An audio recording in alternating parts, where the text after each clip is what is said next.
Olá, olá! Voltamos com mais conteúdo nessa segunda-feira. Teve vídeo todos os dias semana passada, mais de 10 vídeos ao todo na pré-free agency. E agora o bicho pega, mas você pode estar olhando e falando assim, ué, mas não é na quarta-feira? Então, mas a gente começou com um período de talaricagem, que é o tempering, tradução livre curta idiomas, que vocês podem ver aí na internet que os times já estão anunciando contratações. Entre segunda-feira, meio-dia e quarta-feira, os times já podem negociar com os atletas. E que vamos todo mundo acreditar que eles só começaram a falar nesta segunda-feira, né? Vamos todos fingir que é assim que está acontecendo. Que é o período que está valendo, a free agency oficialmente começa quarta-feira, mas na prática hoje que o bicho pega. Então, vamos começar com 7 coisas que você precisa saber sobre a free agency. Um vídeo tradicional de segunda-feira, os 7 coisas que você precisa saber, mas com superlativos. Então eu tenho separado aqui, fica comigo até o final, porque eu tenho aqui o maior contrato, eu tenho aqui a surpresa, eu tenho aqui o overpay, mais caro que a gente imaginava, o parece que foi caro, mas não foi, a barganha, a aposta defensiva e o esquecido. Então essas são as 7 coisas que você precisa saber sobre o primeiro dia de free agency. Antes de mais nada, se inscreva no canal, like no vídeo, vamos juntos para muito conteúdo nesta semana. Tá muito mesmo, tanto para os membros como conteúdo aberto para vocês. Vamos com tudo, porque eu acordei com vontade de ser o Tio Patinhas. Grande Tio Patinhas fechando a porta aí, me dando um susto agora. Vamos lá, o maior contrato é do Jalen Phillips, edge rusher, apreciador de passe, que terminou muito bem a temporada pelo Philadelphia Eagles. E é uma história de superação, né? Porque o Phillips, na época dos Dolphins, ele acabou aí machucando o Aquiles naquele jogo de Black Friday contra os Jets. Sempre foi um bom jogador, na minha visão, tá? O Jalen Phillips. E teve uma oportunidade via troca na temporada passada com o Philadelphia Eagles. Terminou muito bem o ano, revitalizou o pass rush do Philadelphia Eagles, foi uma peça muito necessária para os Eagles de fato ganharem a divisão, né, em tanta turbulência que aconteceu com o Philadelphia no ano passado, mas o Jalen Phillips passou longe de ser isso. Acabou sendo um aluguel, todo mundo imaginava que assim seria o caso, e ele apostou em si mesmo, jogou bem e agora tem o maior contrato dessa free agency, tanto em dinheiro total como em média. 120 milhões de dólares, 4 anos, portanto 30 milhões de dólares, a maior média, e desses 120 milhões, 80 são garantidos. O Jalen Phillips assina com Carolina Panthers, uma equipe que precisa de ajuda no pass rush desde a saída do Brian Burns. Notificação aqui, deixa eu ver se é importante. Breaking news, Travis Kelce. Ok, ótimo, então que bom, vai ter um bônus aqui então para vocês, que é Travis Kelce voltando para Kansas City. E o Carolina Panthers precisava da ajuda aí de um pass rusher desde a saída do Brian Burns para os Giants. Eles apostaram em pass rushers no segundo dia de draft do ano passado, mas como a gente bem sabe, existem apostas que dão certo no segundo dia, como por exemplo, aí vou citar um nome aleatório, Andy Dalton. Eu acho que foi uma aposta que deu certo, considerando que foi segundo dia. Exagerei? Não, acho que não exagerei. Mas ano passado teve alguns nomes saindo no segundo dia que renderam, né? E especialmente no início, né? O Carson Schwarzenegger, por exemplo, o Nick Emanuori, no início do segundo dia de draft, segunda rodada. Mas às vezes não dá frutos imediatos. Não acho que a gente tem que jogar fora, algo assim, mas precisava de um jogador com essa capacidade, com essa explosão, com essa intensidade. E se você olhar só os números do Jalen Phillips de sacks, você pode olhar e falar assim, putz, mas não foi bom o suficiente, né? Só 5 sacks. Pois é, mas foram 63 pressões, tá? E tem que considerar que boa parte da temporada ele jogou pelos Dolphins, né? Então, um pouco mais difícil chegar no quarterback adversário, foi para um time muito melhor, que o miolo da linha defensiva é melhor e tudo mais, tá bom? Então, o maior contrato é o Jalen Phillips. Bônus, Travis Kelce acabou de pintar a informação, assinou um contrato de 1 ano, 15 milhões de dólares para voltar ao Kansas City Chiefs. Se eu fosse Kansas City, eu não faria isso com o Kelce. Eu entendo, eu tô sendo bem racional e talvez um pouco chato, mas eu não faria isso se fosse os Chiefs. Pior decisão do mundo? Não foi a pior decisão do mundo. Quando eu falo pior do mundo, automaticamente eu lembro de pior ataque do mundo, Sávio Romário Edmundo, 1995. Não é o caso, tá? Não é o caso.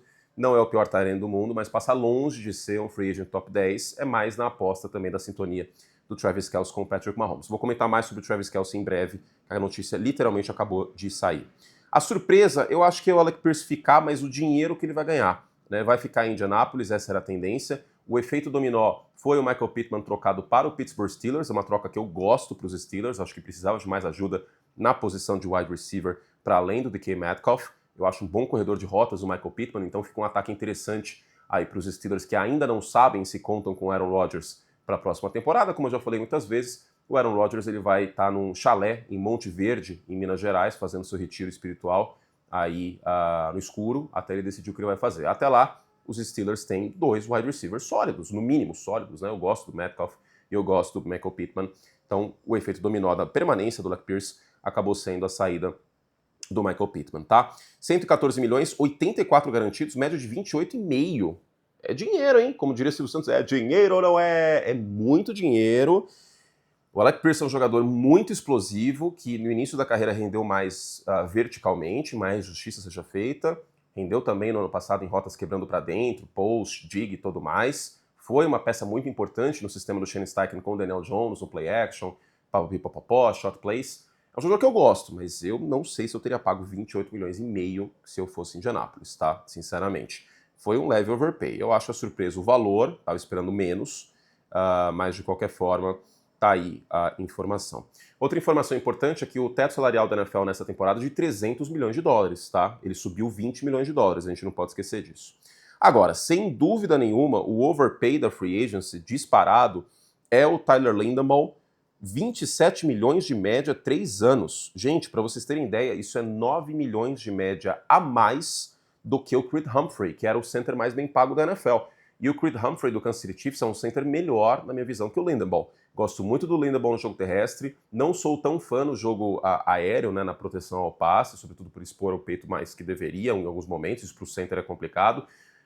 Mas 9 milhões a mais de média, eu sei que os Raiders vão ter um quarterback em contrato de calor, o Fernando Mendonça, que vai ser a primeira escolha geral do próximo draft, e aí você pode se dar o luxo de fazer essas coisas, ele vai precisar ser bem protegido, mas 9 milhões a mais, quando a gente usa a expressão resetar o mercado, a gente não usa uma expressão assim para situações como essa, não é resetar o mercado, é tacar o mercado pela janela. 9 milhões de dólares a mais precisava, e eu não acho que os Ravens estão errados em não dar essa grana para que ele ficasse. 27 milhões de dólares para um center é dinheiro para um cacete, tá? Então acho que disparado foi o overpay da free agency. Eu entendo a necessidade, eu entendo a possibilidade por ter um quarterback em contrato de calor logo menos por pelo menos 4 anos, mas, cara, é muito dinheiro. Eu não teria pago, eu acho que aí os Raiders alugaram um apartamento que vale 10 mil reais por mês de aluguel, e sim, em São Paulo tem muitos que custa isso, tá? Pagando aí 15, um apartamento que é 10. Ah, porque o prédio é bem localizado, ah, porque o prédio é bonito, ah, porque o jardim de inverno do prédio... Ok.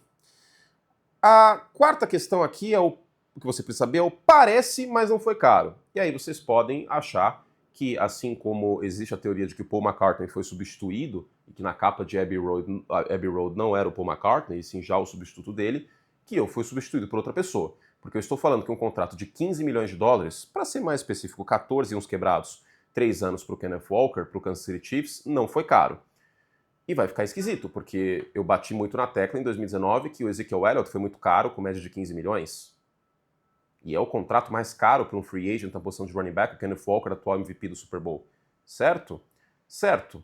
Mas é importante lembrar também que esse contrato do Ezekiel Elliott de 15 milhões de média foi assinado em 2019, quando o teto salarial era de 180 milhões de dólares. O teto agora é de 300 milhões de dólares. Olha como o Jerry Jones fez uma colossal naquela época. Aliás, parabéns, Jerry Jones, sempre fazendo contratos muito amigáveis aos atletas, né? Muito benevolente. Então, 15 milhões de dólares, 14 milhões de uns quebrados hoje, por mais que tenha um impacto de ser o contrato mais caro, papipopopó, não machuca tanto, porque se a gente pegar em porcentagem, o contrato do Zeke lá atrás, 8% do teto salarial. O contrato do Kenneth Walker, a média, corresponde a 4,7%. Não chega a ser o dobro, né, ou metade, mas é bem diferente. E no caso dos Chiefs, eu bati na tecla durante toda a temporada que o ataque terrestre de Kansas City era anêmico, seja com Hunt, seja com Pacheco, seja com quem fosse. Em algumas partidas do ano, o Patrick Mahomes foi o líder em jardas terrestres do time. Não pode acontecer isso, por mais que o Mahomes tenha essa virtude. Ah, mas tem o draft. Mas gastar escolha top 10 em running back, aí, meus amigos, podem ficar tranquilos que eu não fui substituído, eu não vou defender isso. 15 milha para um running back provado, que foi MVP do Super Bowl, foi muito responsável pelo Seattle Seahawks ter sido campeão do Super Bowl, pela caminhada que fez aos playoffs, para um time que desesperadamente precisava de um running back, e aí você tira isso da frente para poder investir essa escolha em outra coisa, legal, não tenho problema com isso, eu acho que Kansas City acerta, também vou comentar mais sobre isso ao longo da semana.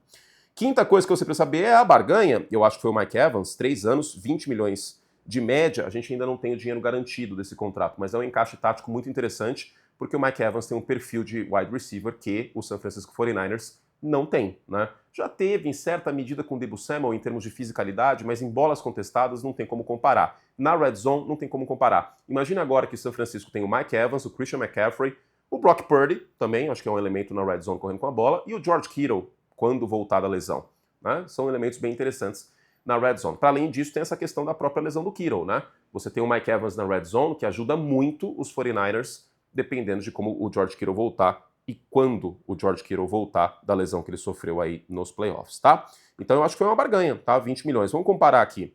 Jogador muito mais novo, mas o Alec Pierce vai receber 28 milhões e meio, um contrato de 4 anos, e o Mike Evans vai receber 20 milhões e meio. O Mike Evans vem de um ano de lesão, mas voltou no final da temporada. O Mike Evans tem uma idade mais avançada, 32 anos, eu sei disso tudo, mas é uma commodity provada e ele pode ter um efeito nos 49ers como o Davante Adams teve nos Rams, tá? Um jogador que tem um perfil parecido de executar na red zone. Vale lembrar que ninguém teve mais touchdowns na red zone ano passado, nas 20 jardas finais, essa é a red zone, quanto o Davante Adams nos Rams, que liderou a NFL em touchdowns, inclusive. A aposta defensiva é o Boye Mafe, que é uma baixa no Seattle Seahawks, 3 anos, 60 milhões. Ele teve 2 sacks apenas nessa última temporada e 41 pressões. O Cincinnati Bengals perdeu o Osai para o New York Jets. Tem o Shamar Stewart indo para o seu segundo ano e não fez absolutamente nada no ano passado. Não vai ter mais o Trey Hendrickson, então o Cincinnati precisava trazer um edge rusher para a defesa atrás do Boye Mafe, que é uma aposta. O número de sacks foi baixo, 2 sacks, mas 41 pressões é o sarrafo. 40 pressões ou mais é um número excelente para um defensor. Mas quanto dessas pressões dos jogadores de Seattle não é também fruto do sistema do Mike McDonald? Porque nenhum time teve tantos jogadores com mais de 40 pressões quanto o Seattle Seahawks. Então estou bem intrigado para ver como vai jogar o Boye Mafe, sendo mais o centro das atenções da linha ofensiva, por assim dizer. Mas é um bom jogador, eu gosto dele. E para terminar, o esquecido é o Trey Hendrickson, porque não assinou contrato. O Trey Hendrickson, edge rusher do Cincinnati Bengals, que tem mais de 30 anos, que vem de um ano abaixo, e aí eu estou bem intrigado para ver onde vai parar. Não acho que dá para descartar os Chicago Bears, porque os Bears foram atrás do Max Crosby, que foi trocado para o Baltimore Ravens, inclusive, vai ter vídeo para os membros falando sobre isso, e vai ser arredondado também, vou mencionar sobre o Crosby nos Ravens em vencedores e perdedores nessa semana, que foi no meio do final de semana. Eu fui para Ribeirão Preto esse final de semana e não tive como gravar, tá? Mas eu vou mencionar sobre o assunto. Também vou falar sobre o Malik Willis, que você assistiu na semana passada, era a minha aposta para quarterback dos Dolphins, sobre Tua nos Falcons, e outras cositas más ao longo dessa semana. É só o início da Free Agency, só o primeiro dia e já comentamos um monte de coisa. Então fique tranquilo, você que deu taquicardia, deu ansiedade de ver o Twitter pipocando um monte de informação, a gente está aqui para isso, para digerir todas essas informações e para mais conteúdo venham conosco. Assinem o Like Plus, que é o nosso sistema de membership de membros, e você pode participar dos quadros, tem semáforo, exagero fato, tem um monte de coisa vindo no pós-Free Agency, claro. Falando em Fernando Mendonça, que eu já mencionei nesse vídeo, tem o Draft 2026 da NFL vindo também. Em nenhum momento é tão gostoso ser membro como agora, na off-season, que não tem jogo, então para você ficar perto da NFL é uma excelente oportunidade de você vir com a gente. Amanhã vai ter vídeo sobre Tua nos Falcons e também vídeo sobre o Mike Evans nos 49ers para os membros. Então vem com a gente, amanhã de manhã já tem esses 2 vídeos para vocês. Fizemos todos os que podíamos, ótima segunda-feira para todos vocês e a gente volta em breve com mais. Até a próxima. Tchau!